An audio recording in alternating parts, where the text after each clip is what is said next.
Thank you. So, a very wise man once said, "There's no such thing as reality. There's only perception." According to the internet, that wise man may have been Plato, could have been Descartes, may also have been Dr. Phil. I really don't know. And that's the thing with quotes from the internet. No matter what they are, it's very, very hard to verify their authenticity. Any Facebook users know that was originally said by Abraham Lincoln. But for me, the principle of there being no reality, only perception, it's what I carry with me when I'm designing video communication systems for distributed education. Once we let go of the fact that we need to have reality, we can start managing perception.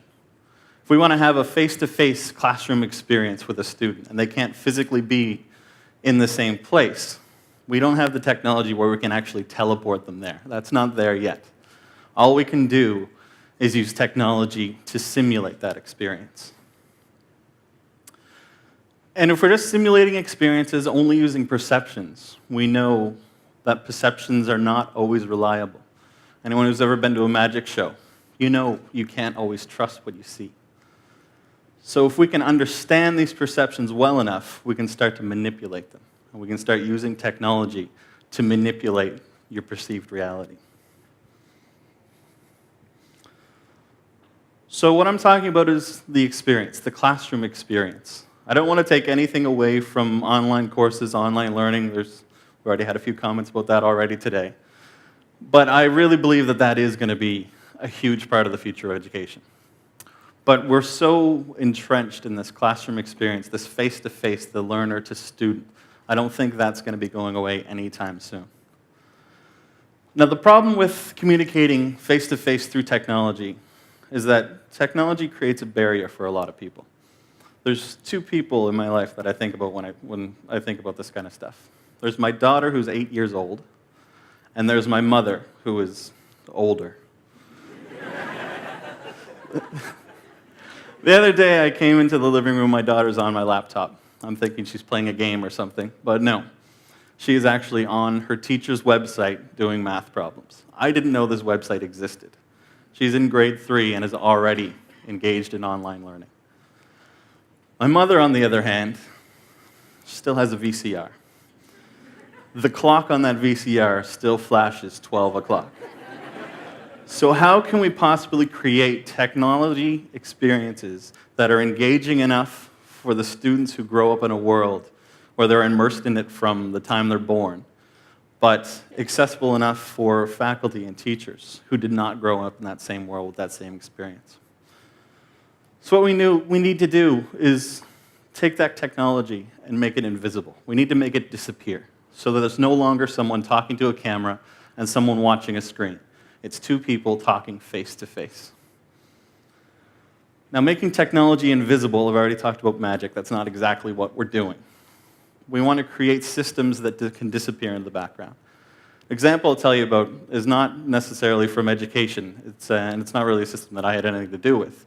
There's a colleague of mine, his name's Scott Scherer. I think he's one of the geniuses when it comes to technology devices and how people use them. He was hired by a publishing company to install a system for saving time in their office. Now, what would happen in this office was kind of an old school one where you had the editor-in-chief in his office, and then he'd look at all the stories that he was going through, make comments on them, go get a cup of coffee, and then stop at all the writers' desks on the way back to his office and discuss his edits. What they found is these were supposed to be little short 5-minute conversations, but 2 or 3 of those minutes were taken up by trying to find the right document, trying to find the place he edited. So they waste half of that conversation time trying to find the information. So the first thing he did was, of course, put in like a file sharing system so that they could all be working on the same document, which usually for a lot of technologists is enough. It's on the users from there out. But he took the next step and actually installed a transmitter and a heat sensor in the editor's coffee cup. So when he went for his break, filled up his coffee, all the stories he was working on that day would pop up on the screens of the writers who wrote them with all his edits already highlighted.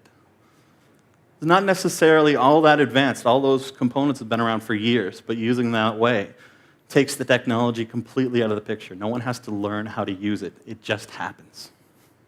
So we need to take that idea of making it disappear and apply it to what we do for distance communication. Now, the tool I usually use is video conferencing. There's lots of different ways to do it, but they're all kind of based on this video conferencing idea. Video conferencing is basically the technology that will allow face-to-face communication over distance. Now, it's been around for a long time, and it's been done badly for a long time. Cameras weren't that great. Resolution of displays wasn't that great. Networks didn't have the capacity to transmit the audio and the video at the speed that you needed it to happen. But we're getting there. The concept that we're getting to is one of telepresence.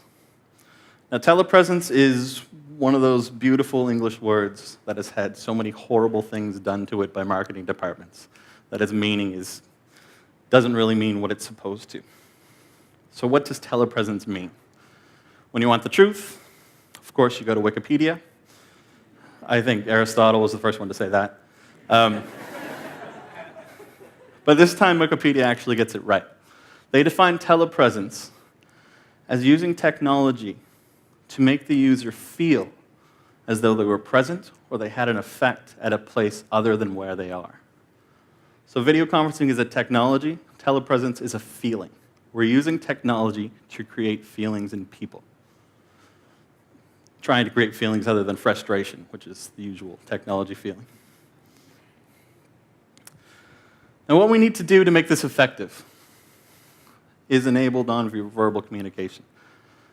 There was a study done a couple years ago where they found that nonverbal communication was actually 80%. Up to 80% of the communication that happens to people talking face-to-face is nonverbal. So if we're not using nonverbal communication, we're missing 80% of the message. And one of the most important aspects of nonverbal is eye contact. When you look at someone directly in the eye, something happens. There was a study done, another one just a couple of years ago, where they found that when you lock eyes with someone, your heart rate actually elevates. You can actually feel that connection with the other person. On the other hand, if you're talking to someone and they won't look you in the eye, we instantly judge them. We don't believe the things that they say. We don't feel that there's enough trust. We haven't made that connection to be able to latch onto the words. We're not engaged with them enough. So this is done horribly in the past with a lot of distributed education. I've seen so many faculty members work so hard to develop their curriculum, design the system where they're going to engage all these students. They come into the room, they set up their camera right here, they talk to the students right there, and their camera's looking at the side of their face. So they're engaging the students in the room, but everyone at a distance doesn't feel that this person thinks they're important. And if they're not engaging me, I'm feeling less important. Why should I believe anything that you say? Distraction. Distraction is the enemy of engagement. It takes you out of the moment. And right now, I don't know how many people are listening to the words I'm saying, and how many people are wondering if that slide's supposed to be crooked. We don't know. I don't know how many people notice it. I don't know how many people latch onto it. But these little distractions, a lot of them are technical failures. A lot of them is when people are fiddling with things when they don't need to be. And a lot of it happens with the technology itself. When we're sending information through a network, if anything happens there, if the audio and the video doesn't arrive at the same time. When you put pauses in the words people are saying, it changes their meaning. So if you ask someone a question, and then they hesitate before they answer it, that once again makes you trust them a little less. They don't immediately know the answer, so you think they're taking that time to make something up, when they may be answering right away and the technology is creating a barrier. So we need to create environments. We need to create environments that are believable. We can't make reality. We need to manipulate perception so that people can actually believe they're somewhere else. We need to suspend the disbelief. It's not going to be perfect, we realize that, but we have to rely on manipulating perception to make it as convincing as we possibly can. And when we manipulate, I mean, we talked about eye contact, it has to do with camera placement. It has to be directly where we are making eye contact with other people. But there's another study that I thought was interesting that correlated people's height with their positions in corporations. There was a disproportionate number of people who were CEOs that were much taller than the average population. So when we're talking to someone and we look up at them and they look down at us, that puts them on the level of more of an authority figure, makes us a little more submissive. Through camera placement, we can play with that idea. We can make the presenter seem more important. We can make them level with the student. We can put them below the level of the student and make the student more important. And when I talk about the environment, it means different things to different people. For the network guys who are so important to making these systems work properly, they see this distributed learning environment as kind of the back-end stuff, all the routers, all the switches, everything in the background, the network that makes it happen. And their environment kind of ends at the camera. The people in the room, they see themselves, the students, the walls, the floors, all that kind of stuff. Their environment ends at the lens of the camera. What we need to do is bring that all together, because all aspects of the environment have an effect on every other aspect of the environment. Paint color. Usually an afterthought in rooms. But it is one of those things that ties all of these ideas together. In the system we have at the medical school, we have several rooms around the region. They're all painted exactly the same color. They're painted the same color for a psychological reason. We want to make people feel they're in the same environment, in the same room. And that's one of the aspects we can control. But all those rooms are colored gray. And that's a very technical reason why we do that. To do a video conference, you take in an image from a camera, you compress the video, you send it across the network, you compress it on the other side, show it to the people. The compression protocol we use has a default background color that is gray. So the more gray you have in your image, the less processing you have to do, the less data you send across the network, the less processing you do on the other side. The less likely you are to have latency, causing distraction, which tears down the experience. Virtual classroom. We've heard about the virtual classroom as long as I can remember, and I still don't know what it means. I think we're always going to have physical classrooms. It's so entrenched in what we do. There's so many thousands of institutions with thousands of classrooms in them, I don't think they're going anywhere. But what we can do is extend their reach and make all the extensions of that classroom virtual. And with the advancement of technology, we're getting easier and easier ways of managing perception. I don't know if you've heard of the new Google glasses that are coming out.